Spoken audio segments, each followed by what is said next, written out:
విడిచినదేది? మీ అమ్మ నోరు. సంసారం. మనల్ని ఏది విడిచినా విడివందేది?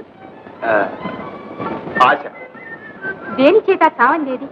అహంకారం. దారిద్ర్యంలో కూడా సుఖపెట్టగలిగేదేది? కానీ తృప్తి. అన్నిటికంటే బలమైందేది? డబ్బు. అవసరం. అన్నిటికంటే సులభమైందేది? అబద్ధం ఆడటం. కాదు, ఇతరులకు సలహా చెప్పడం. అన్నిటికంటే కష్టసాధ్యమైనదేది? మీ అమ్మని సంతోష పెట్టడం. తన తప్పును తాను తెలుసుకోవడం. ఇంకొక ప్రశ్న, పాపాలన్నింటినీ పరిహరించేదేది? గంగా స్నానం.